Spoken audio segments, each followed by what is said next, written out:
আশ্বাস দিলেও মিলছে না বন্যার ক্ষতিপূরণ। ক্ষোভে ফুঁসছেন কৃষকরা, মুখে ক্লুপ কৃষি দফতরের। তো বিস্তারিতভাবে বুঝতে পারছেন যে রাজ্য সরকার দ্বারা স্পষ্টই আপনাদের বলে দেওয়া হয়েছিল ফসলের ক্ষতিপূরণ পাবেন বন্যার জন্য।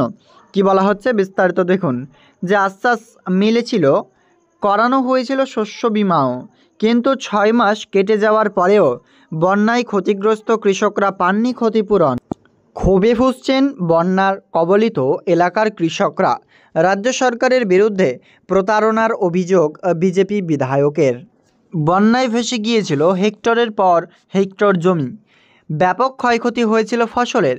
প্রশাসনের তরফে কৃষকদের আশ্বস্ত করা হয়েছিল ক্ষতিপূরণের বিষয়ে। কৃষকদের দাবি স্পষ্ট, বলা হয়েছিল শস্য বিমা থাকলেও প্রত্যেকেই পাবেন ক্ষতিপূরণের টাকা। অভিযোগ, 7 মাস কেটে গেলেও ক্ষতিপূরণের কিছুই পাননি ক্ষতিগ্রস্ত কৃষকরা। ক্ষতিপূরণের দাবিতে কৃষকরা বারে বারে আন্দোলনে নামলেও মিলছে না সুরাহা, তাতেই বাড়ছে ক্ষোভ। এদিকে মুখে কুলুপ এঁটেছে কৃষি দপ্তর। স্থানীয় বিজেপি বিধায়কের দাবি, ক্ষতিগ্রস্ত কৃষকদের সঙ্গে প্রতারণা করছে রাজ্য সরকার। বর্ষায় দামোদরের দুর্গাপুর ব্যারেজ থেকে ছাড়া অতিরিক্ত জল পাড় উপচে ভাসিয়ে দিয়েছিল বাঁকুড়া সোনামুখী ব্লকের উত্তর নিত্যানন্দপুর, কেনেটি মানা, পাণ্ডেশ পাড়া, সমিতি মানা, রাঙামাটি সহ বেশ কয়েকটি গ্রাম ক্ষতিগ্রস্ত হয়েছিল। গ্রামগুলি সংলগ্ন হাজার হাজার বিঘে আমন ধান ও সবজির জমি। তবে স্থানীয়দের দাবি, সব জমি ফসলেই ছিল শস্য বিমার আওতায়। বন্যা পরিস্থিতি খতিয়ে দেখতে গিয়ে ক্ষতিগ্রস্ত কৃষকদের বিমার ক্ষতিপূরণ দেওয়ার আশ্বাস দিয়েছিল প্রশাসন ও কৃষি দপ্তর, কিন্তু 7 মাস কেটে গেলেও ক্ষতিপূরণ বাবদ যে কানা 20টুকুও পাননি স্থানীয় ক্ষতিগ্রস্ত কৃষকরা। বিমার ক্ষতিপূরণের দাবি নিয়ে প্রশাসনের দরজায় বারবার কড়া নেড়েছেন কৃষকরা।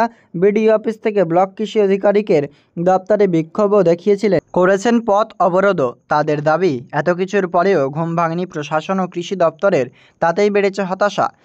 ক্ষতিপূরণের টাকা না মেলায় চরম দুর্দশায় দিন কাটছে কৃষকদের। মহাজনের ঋণ পরিশোধ করতে না পারায় অনেকেই ঋণের জালে জড়িয়ে পড়েছেন। স্থানীয় বিজেপি বিধায়কের দাবি, রাজ্য সরকার বিমার ক্ষতিপূরণের টাকা নিয়ে কৃষকদের সঙ্গে প্রতারণা করেছে। ক্ষোভ প্রকাশ করেছেন সোনামুখীর বিজেপি বিধায়ক দিবাকর ঘরামি। অন্যদিকে ক্ষতিগ্রস্ত কৃষকদের আন্দোলন ক্রমশ তীব্রতর হলেও বিষয়টি নিয়ে মুখে কুলুপ এঁটেছে কৃষি দপ্তর ও জেলা প্রশাসন। ঊর্ধ্বতন কর্তৃপক্ষের নির্দেশিকার কারণ দেখিয়ে বিষয়টি নিয়ে ক্যামেরার সামনে মুখ খুলতেই নারাজ কৃষি দপ্তরের আধিকারিকেরা। এখন দেখার শেষ পর্যন্ত জল কোন দিকে গড়ায়।